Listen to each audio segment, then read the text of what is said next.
Alrighty guys, so Dream Pointer once again has dropped a brand new trailer, a little bit of gameplay going on as well as cutscenes and etc. But I'm excited, I'm hyped, I am ready to play.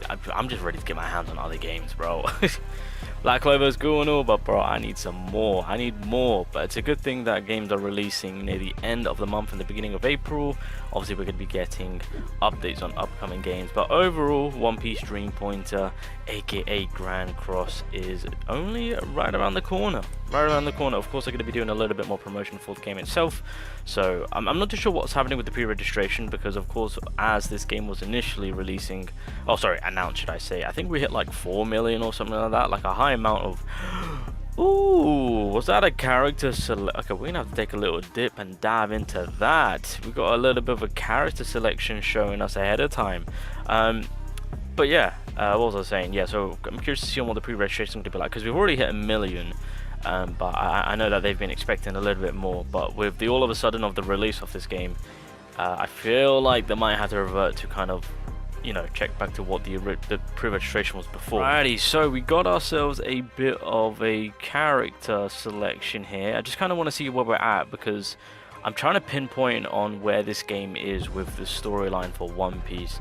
Okay, at first I thought, right, I think we're stopping at the Sky P arc with an L, of course, and then of course Apu's there. So isn't that the that's over Sky P, right? Isn't that Sabodia arc? And so yeah, because we've also got Hawkins. I completely forgot about that character. He's an SSR, yeah.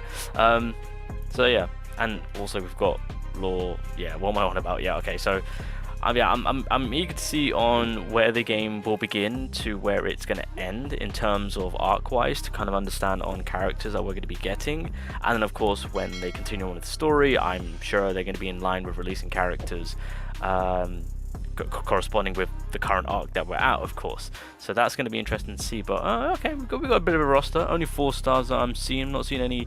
They're hiding all the goddamn 5 stars. I hate that.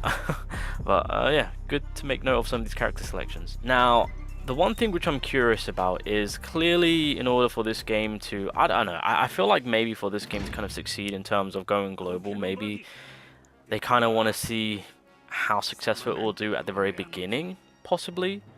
And so with that, it does come down to, for me personally, thinking, do I think that this game could outdo Grand Cross? Because I mean, realistically, if this game does come out globally, I mean, the rival will be Grand Cross due to the fact that the similarities this game is. Because technically speaking, you know, there's a reason why we say One Piece Grand Cross, because it's it's somewhat of a meme to where, hey, can I copy your homework? Yeah, just change up a few things and then this is the outcome, right?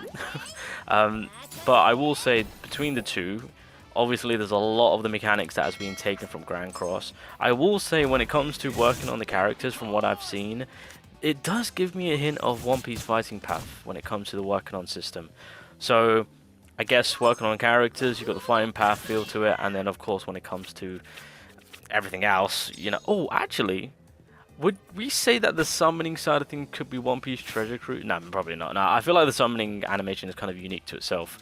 So we'll kind of leave that alone. But for the most part, of course, the comparisons between Grand Cross will be there. So in terms of how successful this game could be, I'm curious to know on whether or not if the IP could carry it. Because at the end of the day, it is the IP that is making the game. And we say this due to the fact that look at Jujutsu Kaisen, look at that game. Right, the gameplay style of the game and all that, it's not up to date at all. Some look at it and be like, yeah, this ain't going to be a hitter, and then you see the revenue that this game is making. It is because of it being Jujutsu Kaisen. It is the IP that makes a game successful or not, regardless on how it plays out. I mean, look at Dokkan Battle, we're just popping bubbles, but that game is on fire. So it just kind of proves the point that it's more to do with the IP that carries the game itself rather than the gameplay.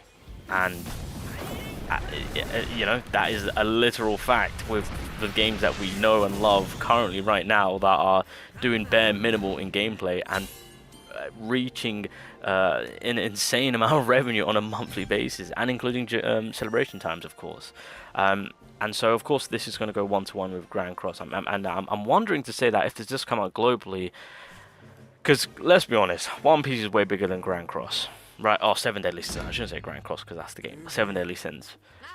And I think at that point, and it's very smart on the developers to get their hands on the One Piece IP.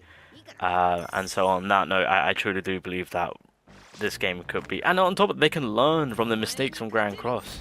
I want to know who is behind this, and if it is like a person or a dev member that had their hands on Grand Cross, maybe being able to develop it, because it's kind of like the same situation in terms of Black Clover Mobile, right? One of the devs that work for that game, or on that game, should I say, is a past employee who also worked on Grand Cross. So maybe that's the thing. Probably not, but you never know. Or it's just someone just looked at the game and been like, you know what? We're gonna take that. Appreciate it. So it's one of the two. But I do believe that with having the One Piece IP and then giving it the Grand Cross treatment, it's a moneymaker in my opinion. There's a lot to be done. With an L being in the game, they've already shown us transformation. Because of course, with the ultimate, you can transform. And then at that point, you can redo the ultimate for a bigger attack. So we've already seen transformations. I don't know if combinations are going to be a thing, because of course with the intro attack between Sanji and Zoro, that might just be an intro scenario, an intro scene, sorry, when they did their attacks on Kuma, of course. So that could just be like a one-off, cool, like, oh yeah, look at this game. But it's something they can definitely add, in my opinion, if they want to keep it hot and sweet. I think the one thing that they can learn from Grand Cross is that don't lock the game in terms of making it impossible to get back into. That's one of my biggest pet peeves for Grand Cross, is that I'm seeing the hype stuff that the game produces and I'm just like, ooh, I want to get back into it. And then I just look at all of the BS when it comes to working on a character. It's just way too much hassle. I mean, I'm sure there's materials and whatnot that can bump you up to the max level and whatnot, but I want to say that those materials are presumably limited, but it's just way too much to invest into one single character as you go on in and actually start playing the game, right? Because at the very beginning, I do assume that they'll cater for you to be able to kind of max out maybe a couple characters, but in the long run, it's just going to be super, super annoying. Yeah, so I'm hoping that that's one thing that they don't make the mistake of. But again, like I said, with this game, they can learn from the mistakes and make it the best that it can be. They've got one of the biggest IPs in anime history, and so big things can happen for this game. And hey, real-time PvP finding rule players is available day one. Some games don't do that. They wait a whole goddamn year, but we're not going to point fingers. But anyway, I do believe that this game is going to be successful. I know that some CM players have kind of complained to say, oh, a turn-based card game, boring. But pre-registration wise, we had like 4 to 6 million, or probably more than that at the very beginning. And then of course when this game went cold turkey, thinking that it wasn't going to happen, here we are. And it's going to be releasing in oh my god, wait, it's going to be releasing in like 2 weeks time, right? Holy, this is how you know that One Piece is a hot attraction right now. You've got One Piece Grand Cross. We're not sure what's happening with One Piece Codename Partner, but that's another game. There's another One Piece game coming out by Tencent. Developers are picking up One Piece IPs. There's 3 new games coming out for One Piece. 3. And I'm sure there's more to come. So that says a lot about the IP itself, and why the developers are deciding to go with One Piece over other games. Truth be told. So fair play. Anyway, boys, give me your thoughts down below. What do you guys think between this and 7 Deadly Sins Grand Cross? Is it competition? Do you think this game will make more money? If it comes out globally, is it going to give 7 Deadly Sins Grand Cross for its run for its money? Who knows? But I'm putting my money on One Piece.